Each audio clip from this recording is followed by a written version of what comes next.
Students, as we have seen earlier, the Europeans set out to find new sea routes during the Renaissance. The Europeans expanded their limited knowledge of geography. Students, can you guess why the Europeans extended their knowledge of geography?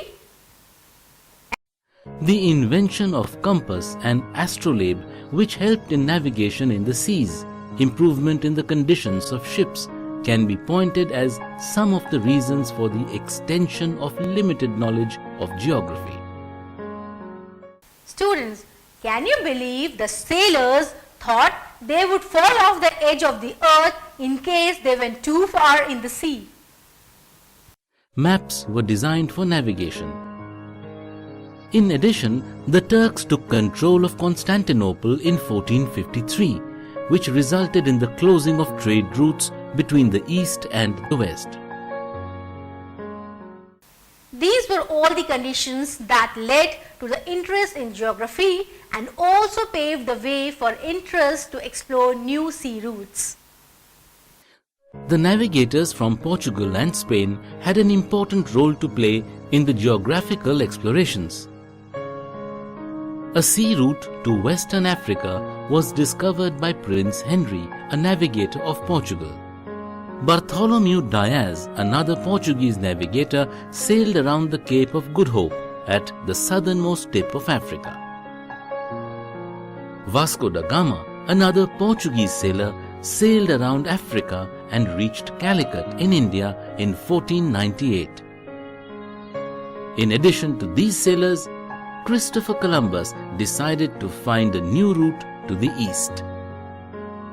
Christopher Columbus set out on a voyage with 3 ships as he thought that the eastern shores of Asia were across the dark Atlantic. On October 12, 1942, Columbus finally reached the land of an island which was East Indies. He called the natives of the land as Indians. Amerigo Vespucci was an Italian sailor who followed Columbus. Vespucci concluded that the New World was America that was discovered by Columbus, and it was quite different from Asia. Ferdinand Magellan was a sailor from Spain who sailed around the world with the help of Charles I, the Spanish king. Magellan crossed the Atlantic and sailed around the tip of South America and reached the Pacific Ocean through the straits. He finally reached the islands of Philippines. Students, this trip across the ocean was a remarkable trip in the history of exploration of sea routes in the world.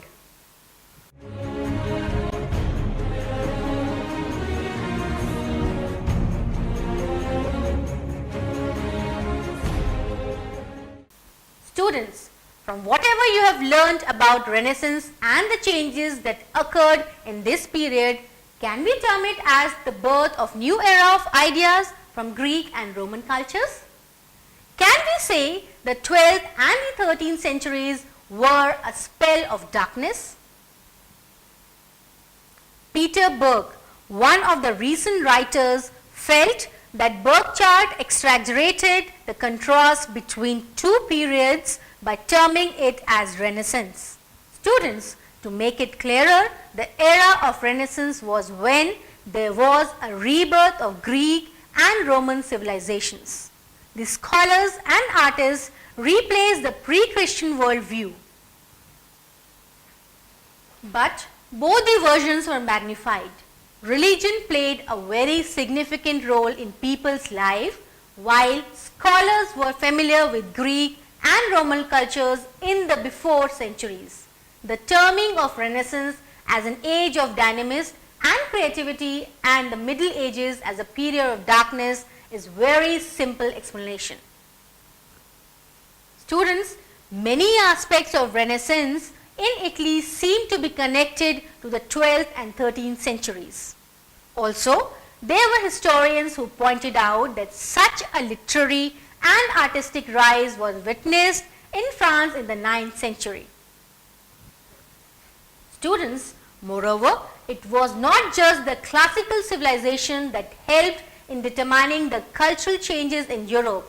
While the archaeological and literary revivals of the Romans did not attract any appreciation, the technologies and the skills in Asia progressed tremendously than what the Greeks and Romans knew. New links emerged in the world that connected various places, and the new methods of navigation facilitated for much vaster travel that remained impossible till then. The expanded conquests of the island and the Mongols, in terms of trade and learning skills, paved the way for the connecting of Asia and North Africa with Europe. The Europeans had an opportunity to learn from Greeks and Romans, as well as from India, Arabia, Iran, Central Asia and China. Students, one of the interesting points here is that these developments were not acknowledged by the historians for a long time. Why is it so? It was because the historians write history from a Europe-centric point of view.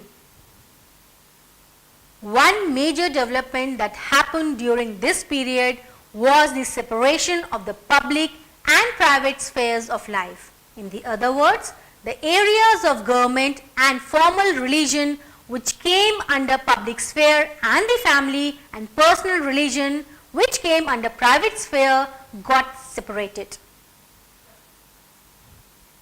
As we all know, every individual had a distinct role to play in the public sphere as well as the private sphere. One most striking development during this period was the separate sense of identity based on language that emerged in different areas of Europe. The Europe that united in the past partially by Roman Empire, then by Latin and Christianity, began to break into nation states that were united on the basis of common languages. Students, these were the major changes in the cultural traditions in the period between 1300 AD and 1800 AD.